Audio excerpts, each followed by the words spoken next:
بسم اللہ الرحمن الرحیم۔ السلام علیکم۔ آج ہم سورۃ آل عمران کی آیت نمبر 56 سے شروع کریں گے۔ فَلَمَّا أَحَسَّ عِيسَىٰ مِنْهُمُ الْكُفْرَ قَالَ مَنْ أَنصَارِي إِلَى اللَّهِ قَالَ الْحَوَارِيُّونَ نَحْنُ أَنصَارُ اللَّهِ آمَنَّا بِاللَّهِ وَاشْهَدْ بِأَنَّا مُسْلِمُونَ رَبَّنَا آمَنَّا بِمَا أَنزَلْتَ وَاتَّبَعْنَا الرَّسُولَ فَاكْتُبْنَا مَعَ الشَّاهِدِينَ وَمَكَرُوا وَمَكَرَ اللَّهُ وَاللَّهُ خَيْرُ الْمَاكِرِينَ إِذْ قَالَ اللَّهُ يَا عِيسَىٰ إِنِّي مُتَوَفِّيكَ وَرَافِعُكَ إِلَيَّ وَمُطَهِّرُكَ مِنَ الَّذِينَ كَفَرُوا وَجَاعِلُ الَّذِينَ اتَّبَعُوكَ فَوْقَ الَّذِينَ كَفَرُوا إِلَىٰ يَوْمِ الْقِيَامَةِ ثُمَّ إِلَيَّ مَرْجِعُكُمْ فَأَحْكُمُ بَيْنَكُمْ فِيمَا كُنتُمْ فِيهِ تَخْتَلِفُونَ۔ مگر جب حضرت عیسیٰ علیہ السلام نے ان کا کفر محسوس کر لیا تو کہنے لگے، اللہ تعالیٰ کی راہ میں میری مدد کرنے والا کون کون ہے؟ حواریوں نے جواب دیا کہ ہم اللہ تعالیٰ کی راہ کے مددگار ہیں، ہم اللہ تعالیٰ پر ایمان لائے اور آپ گواہ رہیے کہ ہم تابع دار ہیں۔ اے ہمارے پالنے والے معبود، ہم تیری اتاری ہوئی وحی پر ایمان لائے اور ہم نے تیرے رسول کی اتباع کی، بس تو ہمیں گواہوں میں لکھ لے۔ اور کافروں نے مکر کیا اور اللہ تعالیٰ نے بھی خفیہ تدبیر کی، اور اللہ تعالیٰ سب خفیہ تدبیر کرنے والوں سے بہتر ہے۔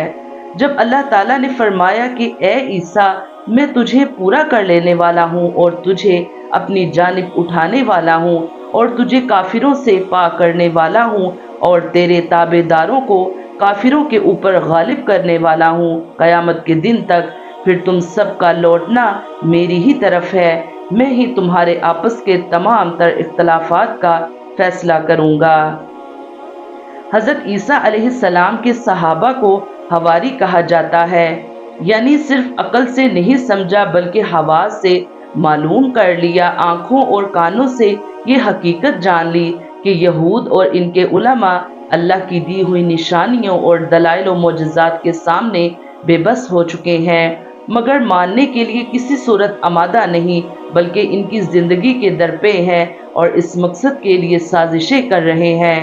تو انہیں اپنے دنیا سے رخصت ہونے میں کچھ شک نہ رہا، اب انہیں فکر تھی تو یہ کہ دین کی اشاعت و تبلیغ کا کام رکنا نہیں چاہیے، چنانچہ انہوں نے اپنے پیروکار سے پوچھا کہ کون ہے جو اللہ کی طرف دعوت دینے اور اس کے راستے پر چلنے اور چلانے میں میرا مددگار ہو۔ اللہ تعالیٰ نے چند لوگوں کو توفیق عطا فرمائی، وہ ایمان لائے اور پوری تندہی کے ساتھ عیسیٰ علیہ السلام کی مدد کرتے رہے، اور یہی لوگ عیسیٰ علیہ السلام کے حواری کہلائے۔ یہاں یہ بات قابل غور ہے کہ عیسیٰ علیہ السلام اپنے ساتھیوں سے مدد مانگ رہے ہیں، اگر وہ مختار کل ہوتے تو مدد مانگنے کی کیا ضرورت تھی؟ ہمارے دور کے قبر پرست بھی عجیب ہیں، اس آیت سے استدلال کر کے فوت شدہ بزرگوں سے وہ چیزیں مانگتے ہیں جو ان کے اختیار میں نہیں، اور دلیل میں یہ آیت پیش کرتے ہیں، حالانکہ اس میں بزرگوں نے چھوٹوں سے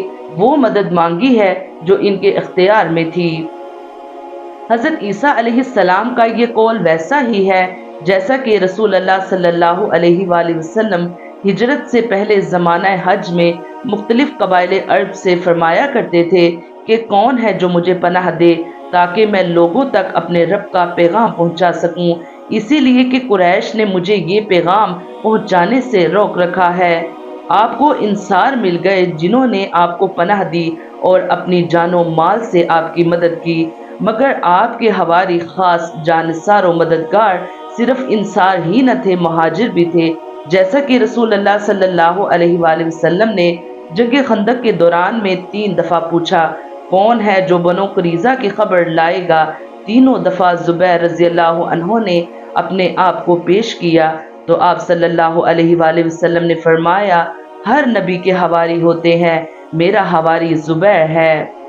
یہاں نہ یہود کی خفیہ تدبیر کا ذکر ہے اور نہ اللہ تعالیٰ کی خفیہ تدبیر کا، مگر دوسری جگہ ان کی تدبیر کا ذکر کیا گیا کہ انہوں نے آپ کو قتل کرنے کا ارادہ کر لیا تھا، جیسا کہ فرمایا، اور ان کے یہ کہنے کی وجہ سے کہ بلا شبہ ہم نے ہی مسیح عیسیٰ ابن مریم کو قتل کیا جو اللہ کا رسول تھا، اور اللہ کی خفیہ تدبیر کا ذکر فرمایا اور لیکن ان کے لیے کسی کو اس مسیح کا شبیہ بنا دیا گیا۔ وہ عیسیٰ علیہ السلام کے شبیہ کو سولی دے کر سمجھ بیٹھے کہ ہم نے مسیح کو قتل کر دیا۔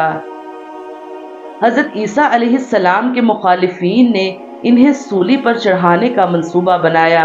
لیکن اللہ تعالیٰ نے حضرت عیسیٰ علیہ السلام کو آسمان پر اٹھا لیا، اور جو لوگ آپ کو گرفتار کرنے آئے تھے ان میں سے ایک شخص کو حضرت عیسیٰ علیہ السلام کا ہم شکل بنا دیا، اور مخالفین نے حضرت عیسیٰ علیہ السلام کے دھوکے میں اسے سولی پر چڑھا دیا۔ آیت کا جو ترجمہ یہاں کیا گیا ہے وہ عربی لفظ توفیٰ کے لغوی معنی پر مبنی ہے، اور مفسرین کی ایک بڑی جماعت نے یہاں یہی مراد لیے ہیں۔ اس لفظ کی ایک اور تشریح بھی ممکن ہے جو حضرت عبداللہ بن عباس سے بھی مروی ہے،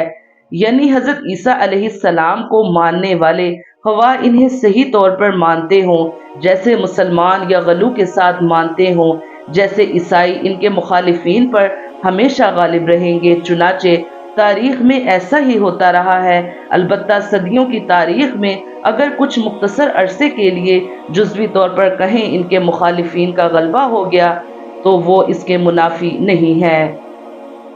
فَأَمَّا الَّذِينَ كَفَرُوا فَأُعَذِّبُهُمْ عَذَابًا شَدِيدًا فِي الدُّنْيَا وَالْآخِرَةِ وَمَا لَهُم مِّن نَّاصِرِينَ وَأَمَّا الَّذِينَ آمَنُوا وَعَمِلُوا الصَّالِحَاتِ فَيُوَفِّيهِمْ أُجُورَهُمْ وَاللَّهُ لَا يُحِبُّ الظَّالِمِينَ۔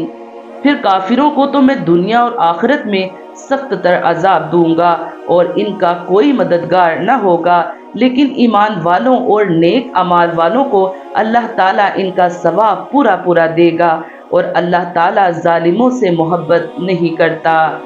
یہ اسی عدالت کا ظہور ہے جس کی طرف ہم نے اوپر اشارہ کیا ہے، اور جو کسی قوم کی طرف رسول کی باعث کا لازمی نتیجہ ہے۔ اس میں عذاب دنیا اور عذاب آخرت دونوں کی دھمکی ہے۔ یہود پر اس دنیا میں جو دل دہلا دینے والی آفتیں آئیں سب ان کے اسی کفر کا نتیجہ تھیں۔ واللہ لا يحب الظالمین سے یہ اشارہ بھی نکلتا ہے کہ مسیح پر ایمان رکھنے کے مدعی بھی اگر ایمان کے بعد شرک و بدعت میں مبتلا ہو گئے تو آخرت کی پکڑ سے وہ بھی نہ بچ سکیں گے، اسی لیے کہ اللہ تعالیٰ ان لوگوں کو پسند نہیں کرتا جو ایمان کے بعد شرک و بدعت میں مبتلا ہوں اور اسی طرح اپنی جانوں پر ظلم ڈھانے والے بنے۔